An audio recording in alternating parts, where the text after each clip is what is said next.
Hi, this is a review of my Sadowsky Jazz bass. It's the 24 fret 5-string model.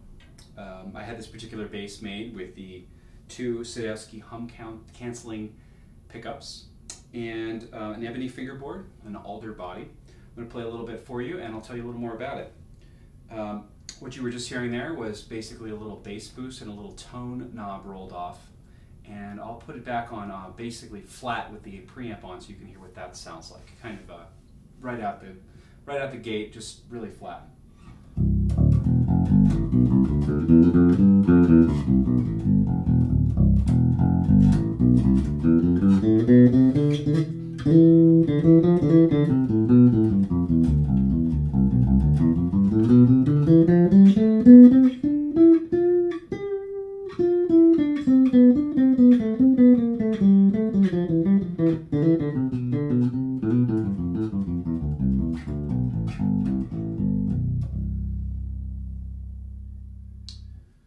Let me show you a little what this bass sounds like with more of a slap tone dialed in. I'm going to add a little low end on the bass knob. This is a bass and treble boost only on the Sadowsky preamp. If you've never picked one up before, it's kind of surprising to not be able to go both directions.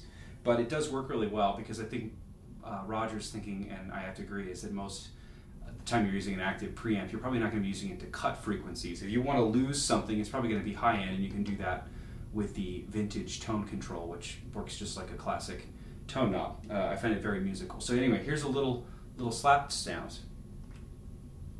So I'm going to boost treble and bass.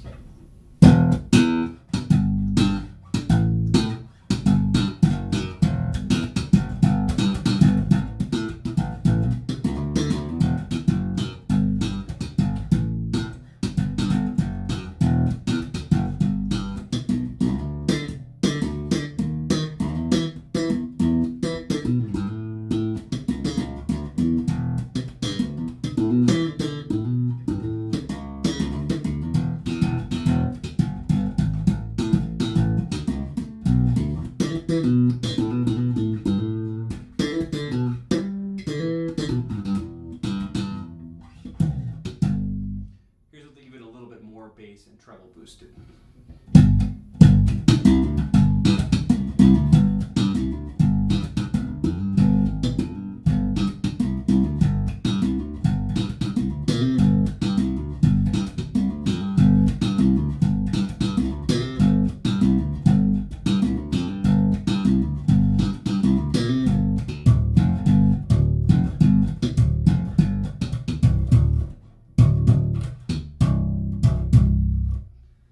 Show you a little bit of what the B string sounds like there.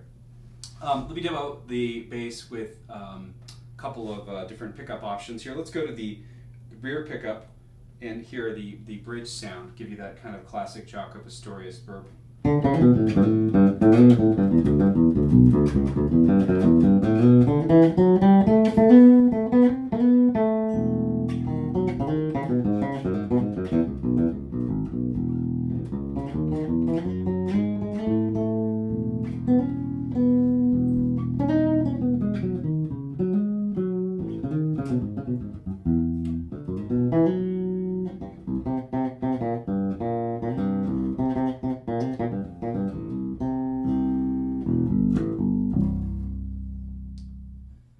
Let's do the opposite here, the front pickup only.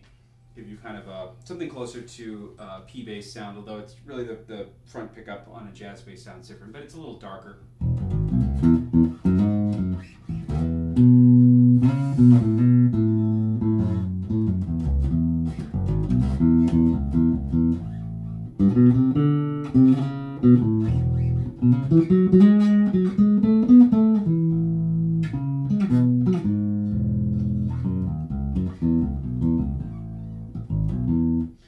I like to often couple this with cutting back the tone knob a little bit and giving it a little bit more of a vintage kind of sound, which is obviously a great use for a traditional styled Fender-like instrument.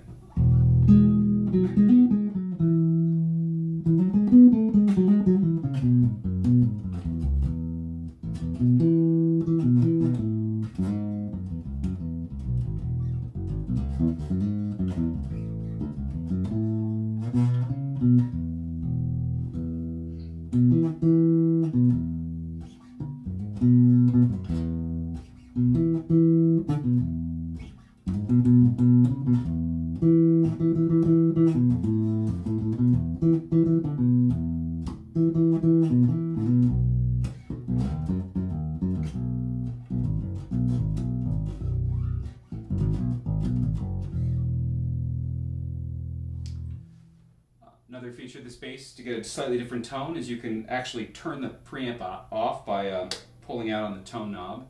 That'll give you a true passive sound. It's a little darker, a little warmer, obviously slightly less volume, still very usable sound. I like it when I'm trying to get something a little darker, like I was just playing. So let's hear that kind of same sound again, but now with the preamp entirely disengaged.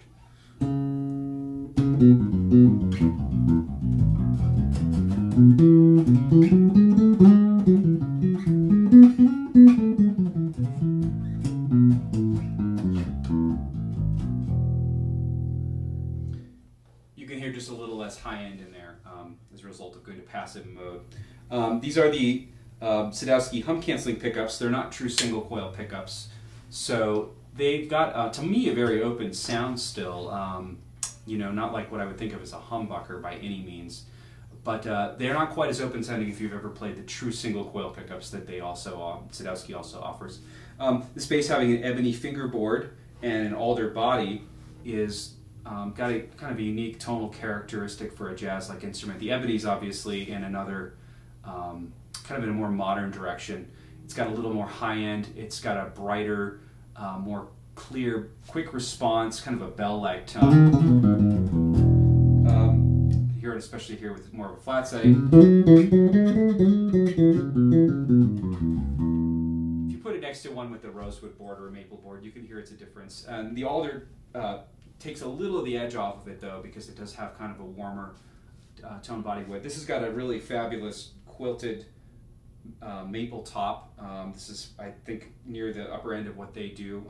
I ordered this before they were doing their current kind of 2 options, and this was somewhere in the middle. I think they used to call this a 4A top. I think it's actually as good as their master grade tops. I don't know if you can get a closer look at it here.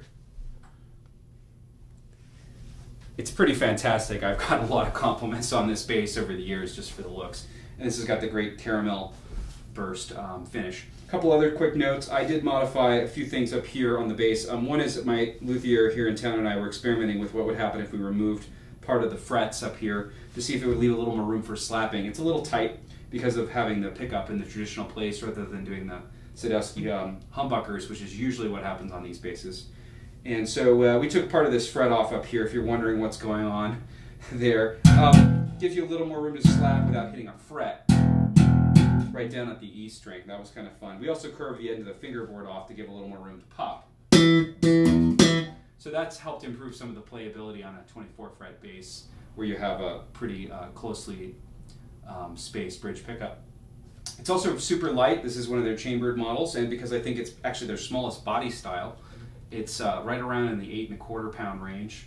So very comfortable, very good bass for long gigs. I was looking for something I could do with a dance band groove kind of thing, and that often requires some hard work. So it's nice to have that part of the bass work out as well. So there you have it, and hope you enjoyed this demo and learned a little bit about one possible sound you can get with Sadowsky.